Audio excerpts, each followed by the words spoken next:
and if possibly, very soon, we should look in a way to bring taxpayers' money to make sure that you are well taken care of, to restore the dignity of this country.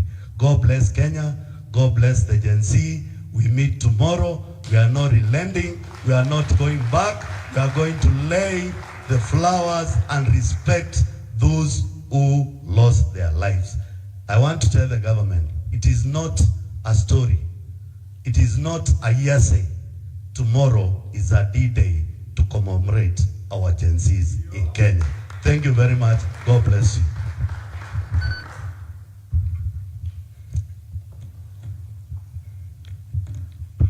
Good afternoon, ladies and gentlemen. Good afternoon again. My name is Mawade, Member of Parliament, Embakasi South Constituency, and I first and foremost wish to congratulate the commissioners who have been sworn in today. We have a lot of faith in you. We have a lot of faith in your ability, because the restoration of justice in this country is long overdue. And this commission, I am sure and I'm certain that they will do what is just for the restoration of justice, especially for our kids, the Gen Zs and the millennials who have been killed in the last few years. Again, congratulations, and may God bless you. Thank you very much. Mine is now to just introduce myself. My name is Robert Mbui, Member of Parliament for Kathiani constituency. I hold a title of Deputy Leader of the Minority Party.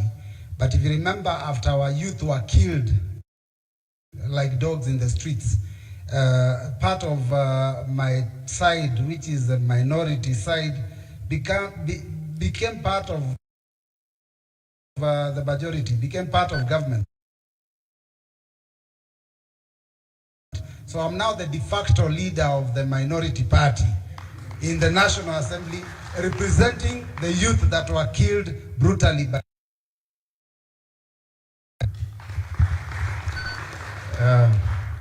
Thank you very much, ladies and gentlemen. Excellencies, led by the 10th Vice President of the Republic of Kenya, His Excellency Kalonzo Musyoka,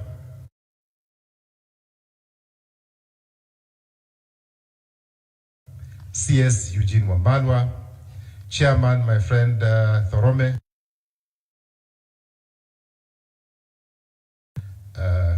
President Kibaki. That's the only government we can remember. The others I don't know. But I can't talk about the rest. But he was a PS. I think, no, he was a PS during Uhuru's time. But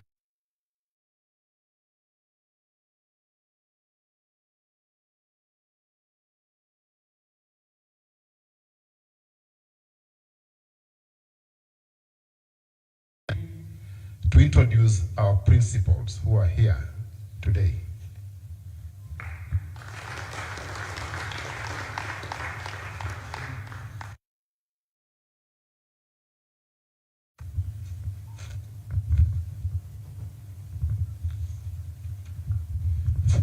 Thank you very much, the moderator, my friend Philip Kisia. His Excellency Stephen Kalonzo Musyoka, Party Leader, Wiper Democratic Party, Ludwig Wamalwa, Democratic Action Party,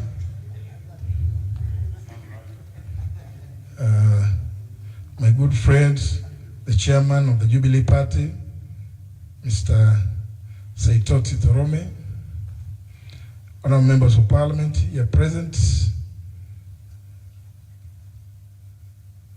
the great lady who administered the oath, Eunice Lumalas, assisted by Council Dewanjiru. Ladies and gentlemen, good afternoon.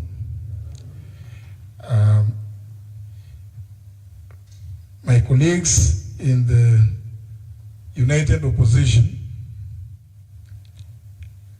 sat and agreed that there's too much trauma that has happened too many atrocities that have been committed, that we explore ways of addressing various issues that be there for this country. I will be calling on them to make their statements at an appropriate time, because we will not be long ourselves. Safe to introduce this subject. Council Ndewanjiru was given the constitutional anchor upon which this commission, PRJC, is posited. But I also want to observe that in all societies, emerging from a history of oppression and gross human rights violations, face the challenge of reconciling their past. This is not new. It has happened in various parts of the world.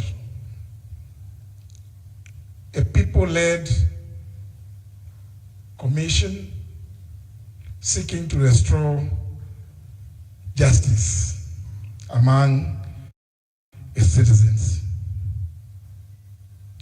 And I want to appreciate that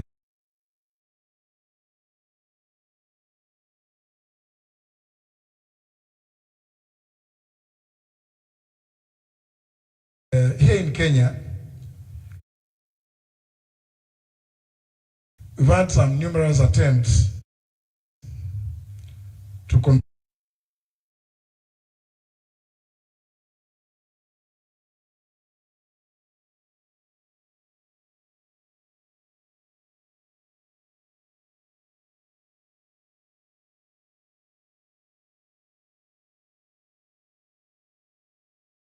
will not be having references to such in our constitution.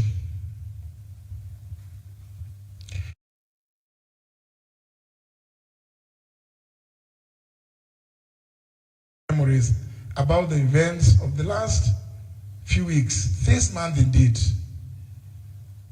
last week, the week before.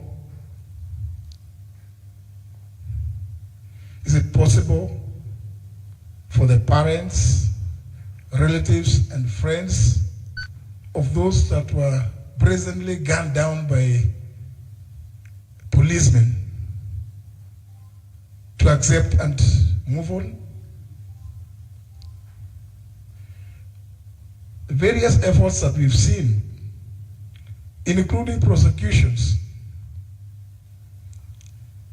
are done in such a way that you can tell from the start that they are designed to flop, leaving families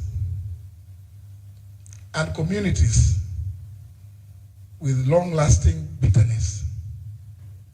Indeed, you leave families, communities, neighbors traumatized. We are all quite aware that after the madness of 2007, 2008, post-election violence, there was born the Truth, Justice and Reconciliation Commission. It was anchored on an act of parliament. But I don't know whether my two friends, Honorable Robert Mbui and Honorable Mule, would remember that actually during the 11th Parliament, government moved an amendment to the TJRC Act,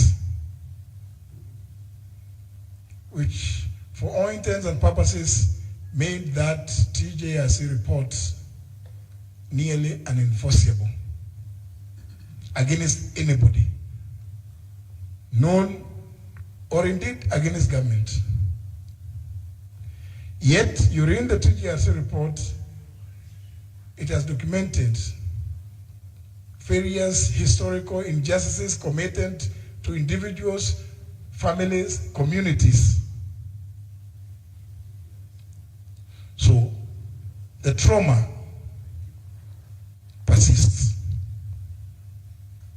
So we've asked ourselves the question, for how long shall this continue? Yet, we have an acclaimed constitution that's so robust in its provisions in the Bill of Rights, which is chapter 4. How are those victims, their relatives, friends, and communities to receive justice? How are we to restore justice to those people, to those communities? It's for that reason that proceeding on the authority, as explained by Council Degwanjiro, we've taken it upon ourselves and the leadership, and we want to invite Kenyans to appreciate that the authority granted to us is derived from Article 1 of the Constitution.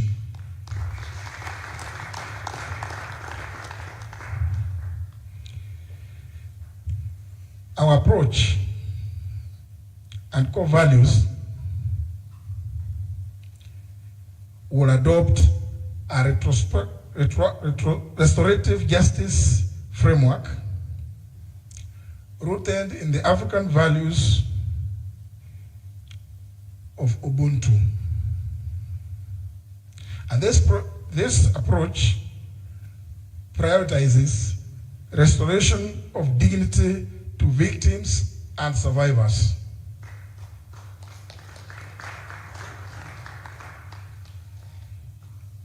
The approach also aims to rebuild individuals, families, and communities, and indeed the nation. For we can talk about economic growth,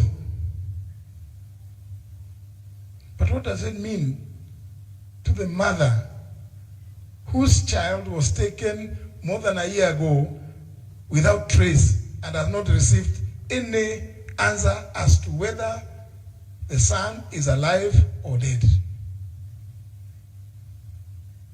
You can have the SGR, you can extend it to wherever, even the DRC.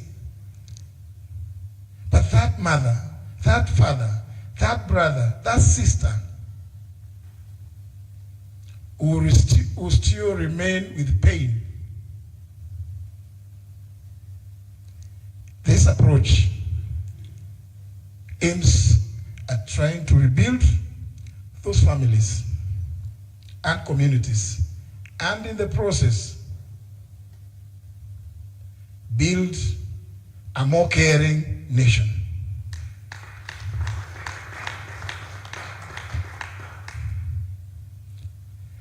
In the process, we will seek to establish the truth, Mheshimiwa Mbue, and see whether we can bring some healing and some form of closure. And then, where necessary, bring in forgiveness and reconciliation.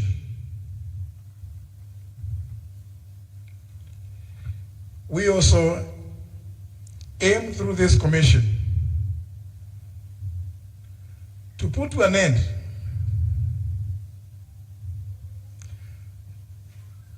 this impunity that we have witnessed in this country by embracing the principle of never again.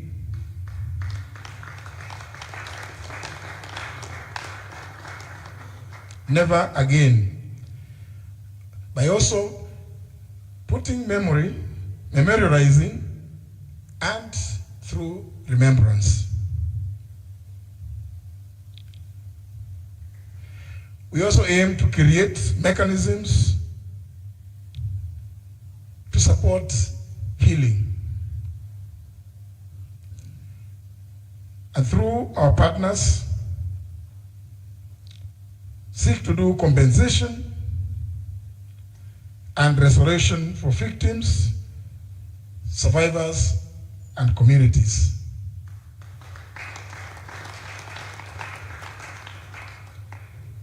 Ladies and gentlemen, I was merely to introduce, because we will be doing a lot more, but for the avoidance of doubt, if it is not on the screen, Ben, is it on the screen? I wish to announce, since we intend to hit the road running, that we've set up a website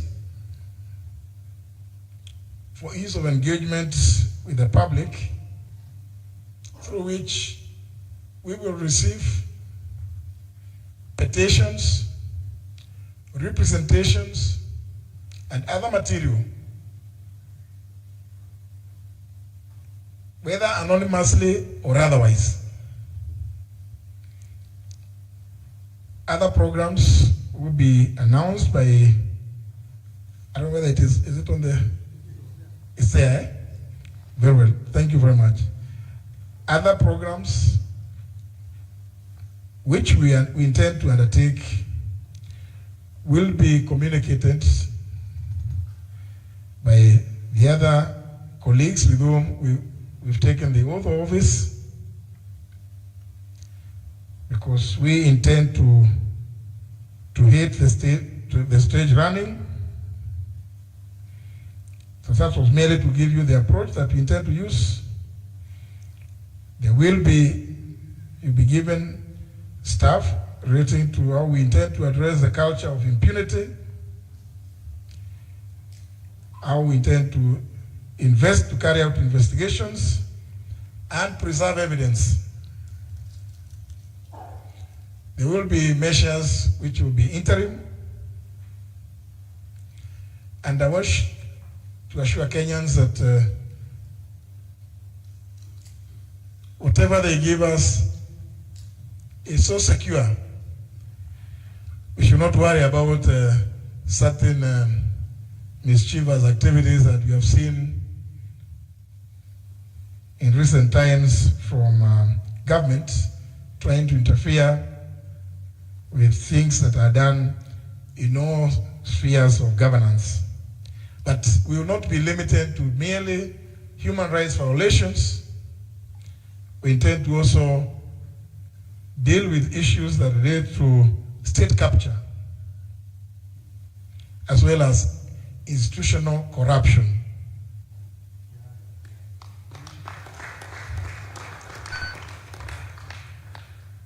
And I just want to give some small example here as I sit,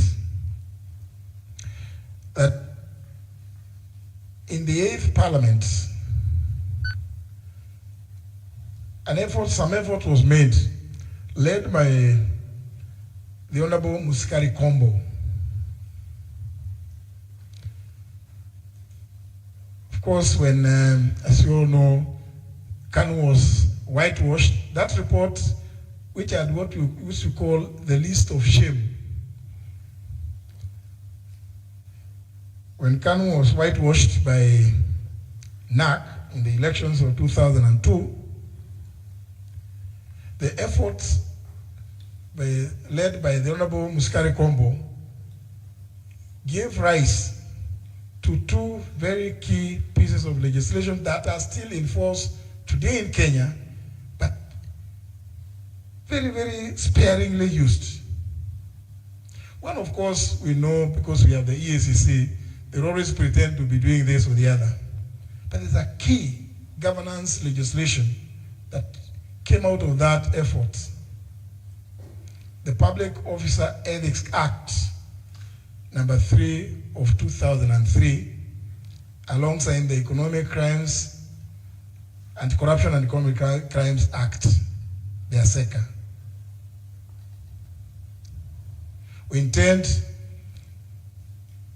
to give effect to these laws because we believe if everybody inculcated what is and practiced what is in the Public Officer Ethics Act, we would see very little institutional failure brought about by endemic corruption in this country. With those remarks, ladies and gentlemen, allow me to invite the moderator to call the next commissioner. Thank you very much. Thank you very much for listening to me. Another round of applause for the chairperson. Thank you very much. Now, this function for today has been put together by a very young man called Ben. So if anybody ever imagined that the millennials, the Gen Zs and the Alphas are not ready to take over the reins of this country, you are in dreamland. They are ready. So Ben, please, just come so that people can recognize you. Ben, and then of course, this Ben. So the success behind today's function is this young man.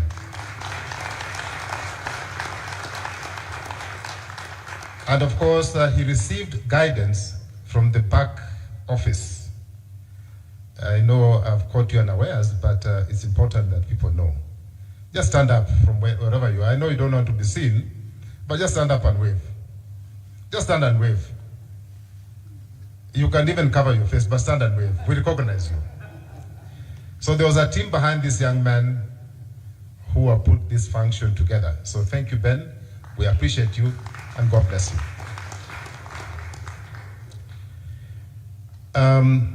Let me now call upon 3 commissioners to make their statements very short, not more than 5 minutes each.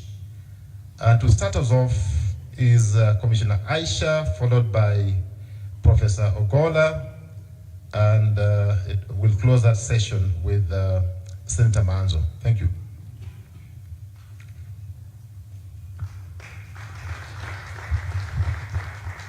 Good afternoon. Your Excellency Kalonzo Musyoka, The Excellency Eugene Wamalwa, Chairman Jubilee, Saitoti, all elected leaders, Wakenya wenzangu, hamjamboni. Mine is to say today is an important day in this country because this country we've lived with burying the truth and running away from our past. Since independence, we've faced a lot of challenges, massacres, police brutality, corruption, a lot of pain, but we ran away because we want to move on and we want to assume that every time we will create a solution, the solution has never come. Kenyans are each and every day crying because of injustice, whether economic, whether legal, in terms of now what is happening from human rights to health to education. It's still an injustice. We are where we are as a country because of the culture of move on.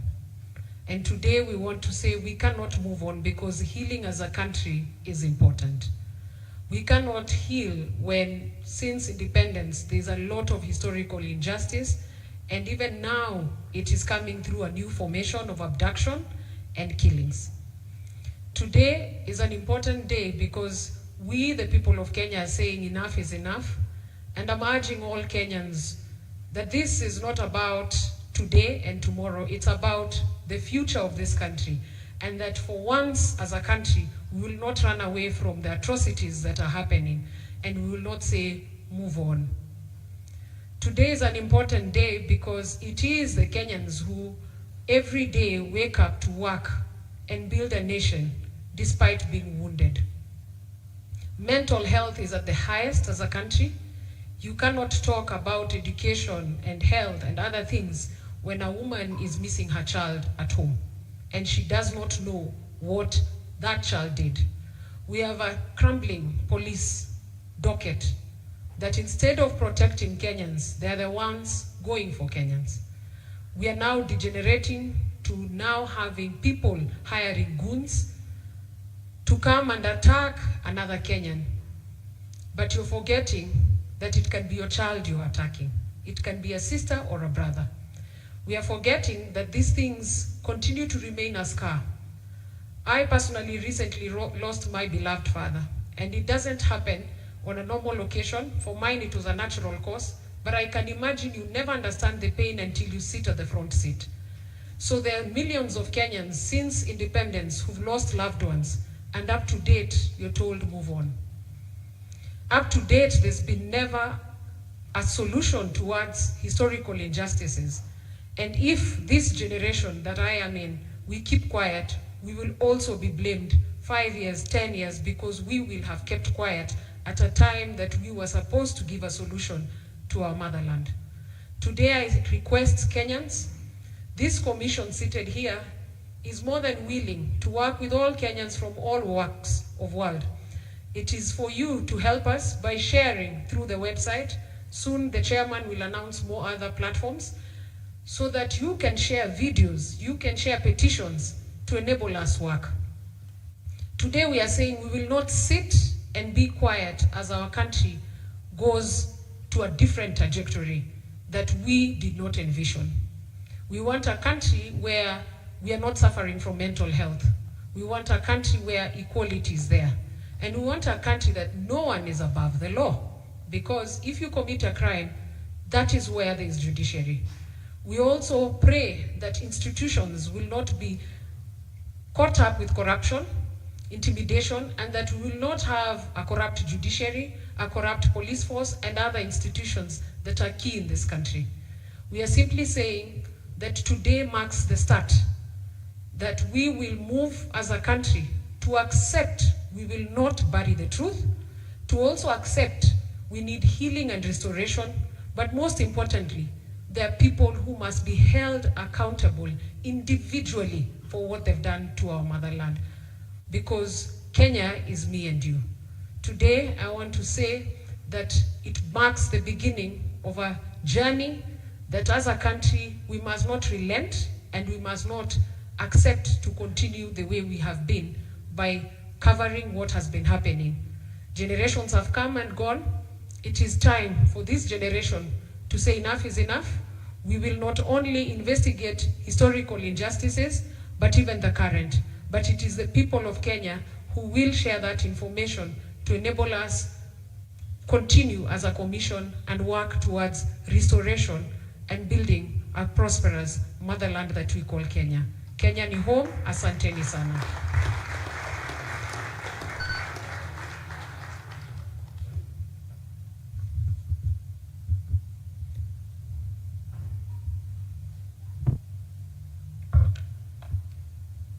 Good afternoon, ladies and gentlemen. I just want to recognize the leadership from the United Opposition, led by His Excellency Kalonzo Musyoka, and the commissioners led by very able chair, Honorable Justin Muturi. I want to say that there is no better day than this in Kenya. And Chair, had we done this on the eve of 25th last year, we could not be where we are now as a nation. So I'm looking at the audience and look so serious. Some of you have not seen someone smile at them the whole of the day. Please, can you smile at your neighbor at least to... Somebody might receive a smile or to get a chance to smile today at all. Because we look like we are mourning, but I'm sure there's hope. Chair, as you said, never again. The word never again is important. Allow me to say that the commission is quite interesting to me, because when you saw Bishop Orwa praying, Bishop Orwa, I remember the day there's a child who died in Kibra, in that river, and there was money for the so-called disaster response. There was no response. And I went to Kibra and made the sign of the cross, and I walked with people from Kibra without looking for police notice. We walked up to the Senate and met Senator Manzo. Senator Manzo, without appointment, welcomed us. and gave some support. Nowadays, we don't say what they gave, they'll say themselves. He gave some support to the family, but took us through the offices, but still we didn't get the money. So I am standing here, people calling him the people's economist. That's how people are suffering. Because I want to speak just on economic injustice in Kenya. I want to say that economic crime is a problem everywhere in the world. But in Kenya, it's not just a problem. It is now a profound crisis.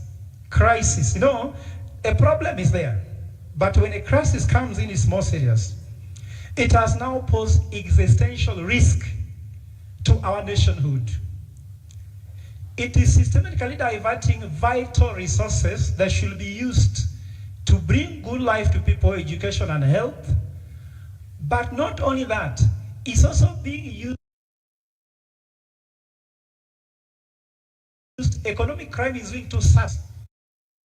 Imagine someone takes money from you, then uses the money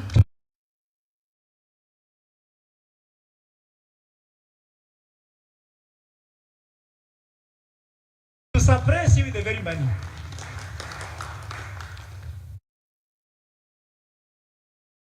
When I hear my brother John Buddy, that he's an expert, and he has increased budget,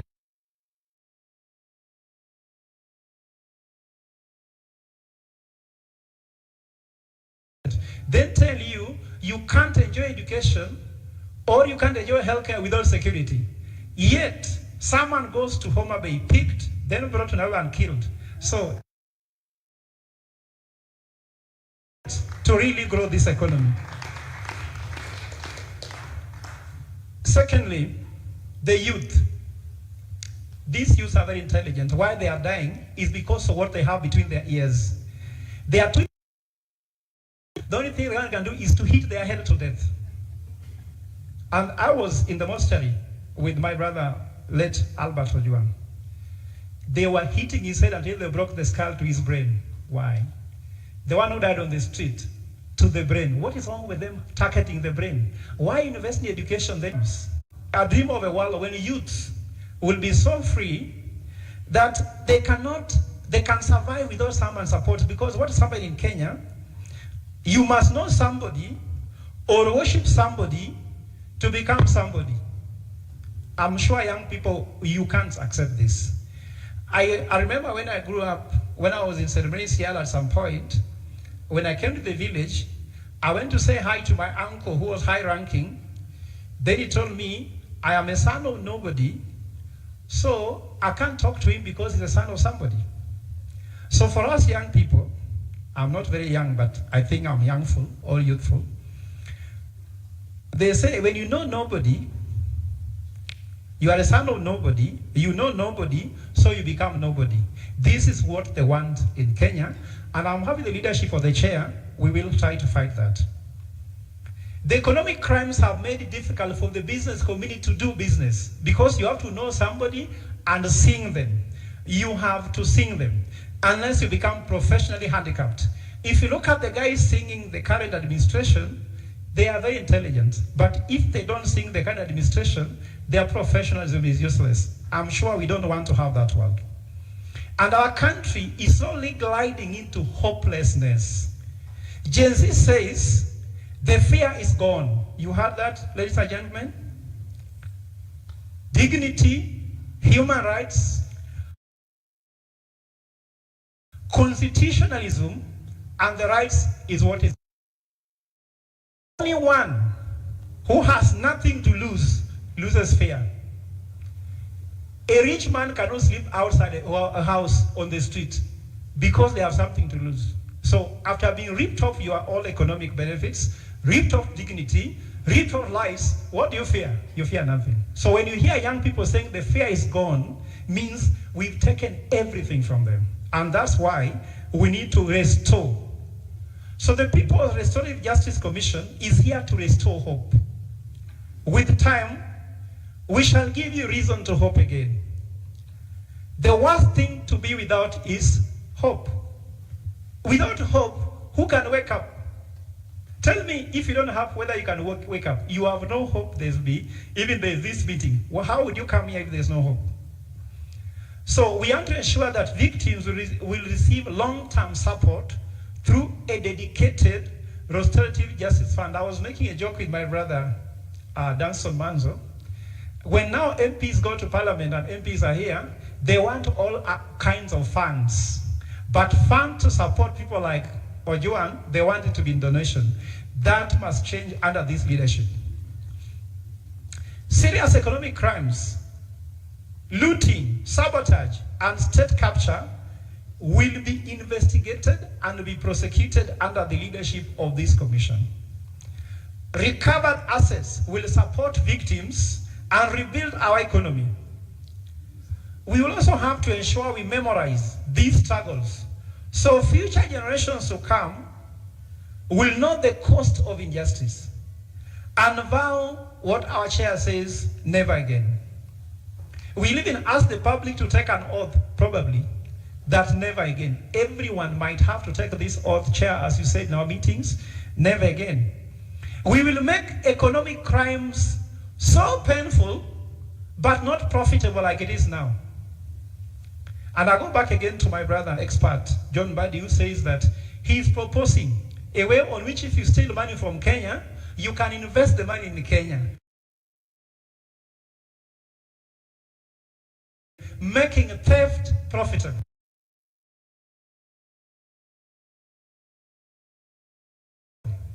We will make it completely painful.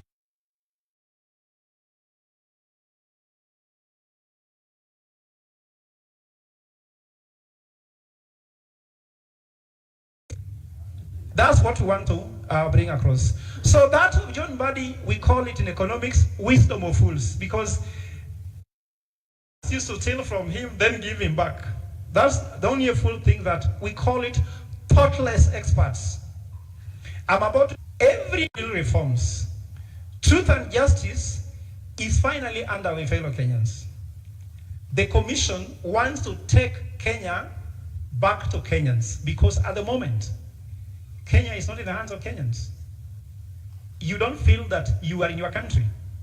We have a dream that the Kenyan media will be full of conversations inviting people to come and see Kenyan miracle. We talk about the Singapore miracle. We don't have a miracle? You mean Jesus never came to Kenya? Or maybe there's no Muhammad here? Pastor Orwa has prayed, isn't it? Do you mean God did not come when he prayed? Sheikh has prayed, God didn't come? We want people to talk about Kenyan miracle, not Kenyans discussing about the Singapore miracle.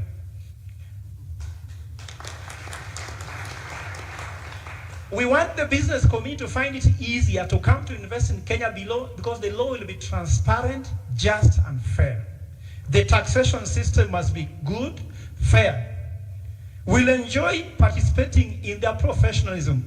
I can tell you a story. I was a professor in Strathmore for 12 years, and when I said that the bottom-up economic model will bring down Kenya, the president said that if I continue being in Strathmore, he's not the president. And he's the president, I'm not in Strathmore now. A professional voice is suppressed. When you speak like a professional, they call you a politician or an activist. In the US, professors speak in Harvard and they are respected. In Kenya, an economist has to keep quiet. And I'm sure, Chair, if you talk to the people you work with, you tell them, can you come to the commission and present? Say, yeah, I don't want to be seen. And these are professionals. Our Wakili Eunice, many people could have not accepted to take this oath because they don't want to do their professional work for fear of being abducted or maybe just being suppressed. So youths will get back the urge to work in their country, to holiday in their country, and to retire here instead of Kazi Maju. Ladies and gentlemen, Kenya has everything it gets. We have to be truthful and honest with each other. We have to bring justice, and we have to ensure that every child born today, when you see your child being born, you must see hope on their faces because they'll be secured. They'll be under leadership where you don't have to look back and forth, so that there's no calling on WhatsApp, no signals. Just call with your number and speak freely the way telephones came. Once more, let me just acknowledge that we even have a lady who has come all the way from Kilifi, Chair, because he saw this thing, I don't know how she saw it, that she's called Mama Delila, because she believes that justice for Coast Province, land, they have even have a land minister who cannot do the work because they fear the system. So for us, we want you to decide, do you want to work for the system? Working for the system means working how they are working. Or do you want to work on the system? Working on the system means improving a little bit what is happening, isn't it? But for us,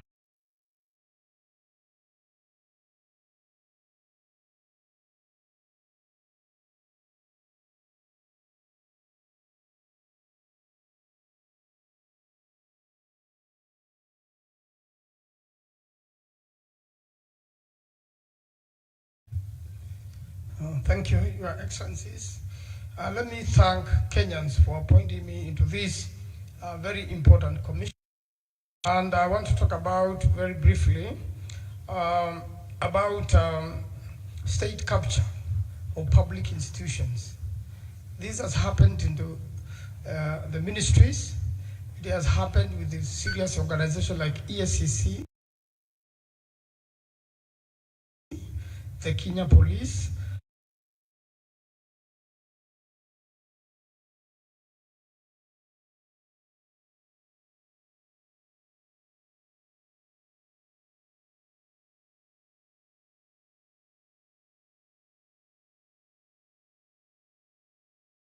it has also happened in the courts,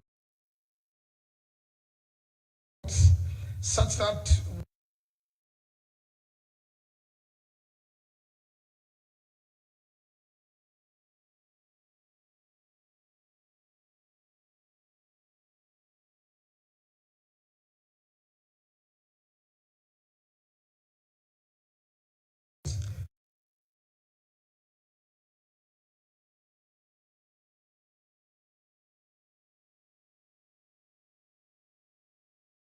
know who killed Rex Masai, why he was killed,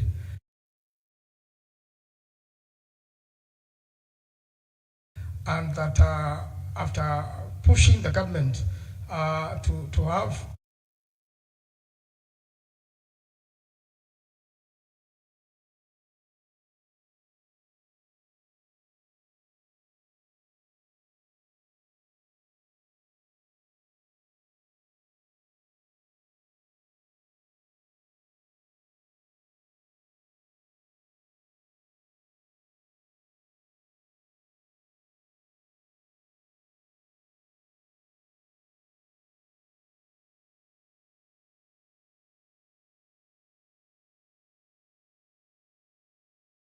many years to ever, get the culprits face the law. If you are to go through other injustices committed to other people through the same way,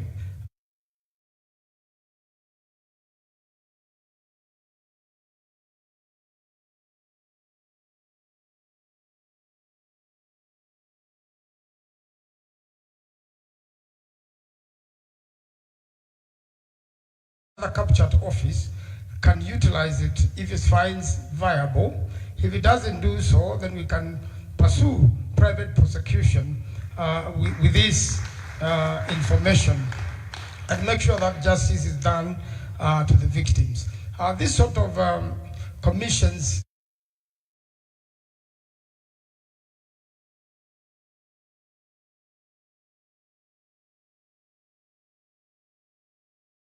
in Rwanda and in many, many parts of the country, if you look it through the Google. And to deal with this, we really want to make sure that we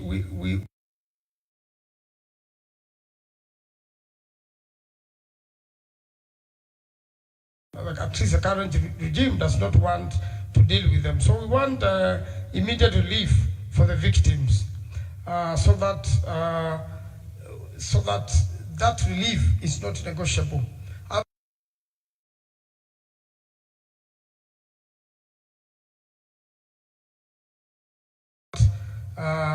One is given back their dignity.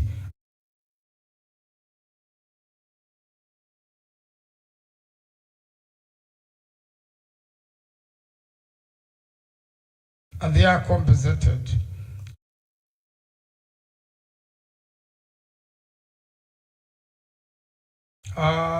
You can even